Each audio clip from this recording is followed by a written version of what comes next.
Hello everyone, আসসালামু আলাইকুম। সবাই কেমন আছেন? আশা করি সবাই ভালো আছেন। আলহামদুলিল্লাহ, আমিও অনেক ভালো আছি। এখন আমি আপনাদের সামনে একটি নতুন রেসিপি দেখাবো, বড়ি দিয়ে রুই মাছের ঝোল। দেখুন, আমি চাল কুমড়োর বড়ি দিয়ে রুই মাছ দিয়ে ঝোল কিভাবে রান্না করি। এখন আমি বড়িগুলো তেলে ভেজে নিচ্ছি, আপনারা দেখতে থাকুন। আসলে মাছ সব কিছুর সাথে দিয়ে রান্না করলে ভালো লাগে। আমি চাল কুমড়োর বড়ি দিয়ে রান্না করে দেখাচ্ছি আপনাদের, আপনারা দেখতে থাকুন। আমি সবগুলো বড়ি ভেজে নিব এবং মাছগুলো আমি আগের থেকে ভেজে নিয়েছি অফ ক্যামেরায়।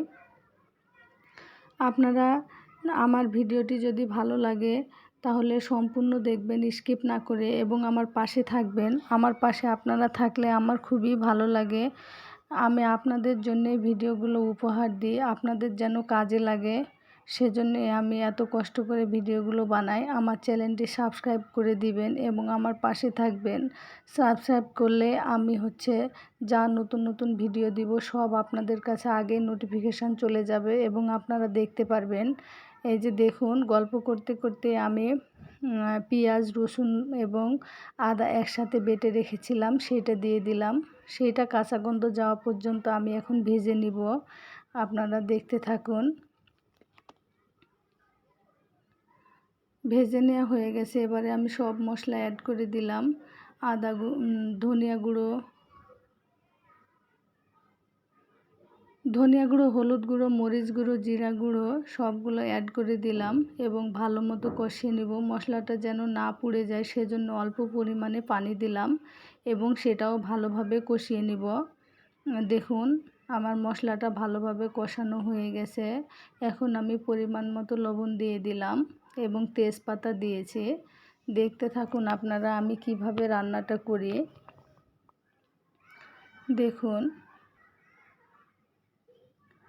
আমি আপনাদের সামনে প্রতিদিনই একটা না একটা ভিডিও দিয়ে থাকি, তাই অবশ্যই আপনারা আমার চ্যানেলটি সাবস্ক্রাইব করবেন, তাহলে সব নতুন নতুন ভিডিও দেখতে পারবেন আপনারা, এবং আপনারা আমার পাশে থাকবেন, আমাকে কমেন্ট করে জানাবেন আমি যেভাবে চাল কুমড়োর বড়িটি রান্না করছি রুই মাছ দিয়ে, আপনারাও বাসায় ট্রাই করবেন।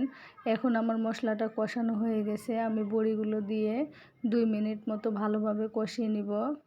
দেখুন, আমার একদম বড়িটা কষানো হয়ে গেছে, এবারে আমি পানি দিয়ে দিলাম। পানিটা দিয়ে এখন আমি বড়িগুলো ঢেকে দিব। বলক আসলে মাছগুলো দিয়ে দিব, আপনারা দেখতে থাকুন। এখন আমি ঢেকে দিলাম। এখন যখন পানিতে বলক চলে আসবে তখন আমি মাছগুলো অ্যাড করে দিব। দেখুন, এই পর্যায়ে পানিতে বলক চলে এসেছে। এখন আমি সব ভেজে রাখা মাছগুলো অ্যাড করে দিব। দেখুন, আমি মাছগুলো অ্যাড করে দিলাম এবং আবারও আমি ঢেকে রান্না করব 10 মিনিট। 10 মিনিটেই বড়ি সিদ্ধ হয়ে যাবে। দেখতে থাকুন আপনারা, আমি যেই প্রসেসে রান্না করছি সেই প্রসেসে আপনারা একবার হলেও বাসায় ট্রাই করবেন এবং আমাকে কমেন্টে জানাবেন বন্ধুরা, এবং আমার পাশে থাকবেন। আমি আবারও বারবার বলতেছি, কারণ আপনাদের সাপোর্ট পেলে আমার অনেক ভালো লাগে।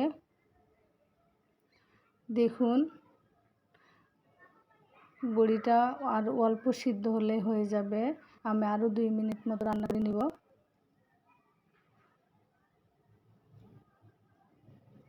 আর অল্প কিছুক্ষণ হলেই সিদ্ধ হয়ে যাবে। আমি আরও 2 মিনিট পরে ফিরে আসব। দেখতে থাকুন আপনারা আমি কিভাবে রান্না করি। দেখুন, এবারে আমার সম্পূর্ণ রান্নাটা হয়ে গেছে। এখন আমি ফিরে আসব আপনাদের সামনে পরিবেশন করে, আপনারা দেখতে থাকুন। দেখুন, আমি পরিবেশন করে নিয়ে চলে এসেছি। কালারটা দেখলে বুঝতে পারছেন কত সুন্দর হয়েছে এবং কত লোভনীয় হয়েছে। আপনারা বাসায় এভাবে যদি একটা লোভনীয় তরকারি রান্না করে বাসার মানুষদের গিফট করেন তাহলে তারা অবশ্যই খুশি হবে। তাই আপনারা এভাবে রান্না করবেন এবং আমাকে জানাবেন কেমন হয়েছে। আমার ভিডিওটি আজকে এ পর্যন্তই। সবাই ভালো থাকবেন, সুস্থ থাকবেন, আমার জন্য দোয়া করবেন এবং আমার সব রান্নাগুলো আপনারা দেখবেন এবং আমার পাশে থাকবেন। আমার ভিডিওটি যদি ভালো লাগে সবাই লাইক করবেন, কমেন্ট করবেন, শেয়ার করবেন এবং আমার চ্যানেলটি অবশ্যই সাবস্ক্রাইব করে দিবেন। সবাই সুস্থ থাকুন এবং ভালো থাকুন। আমি আমার ভিডিওটি আজকে এখানে শেষ করছি। আল্লাহ হাফেজ।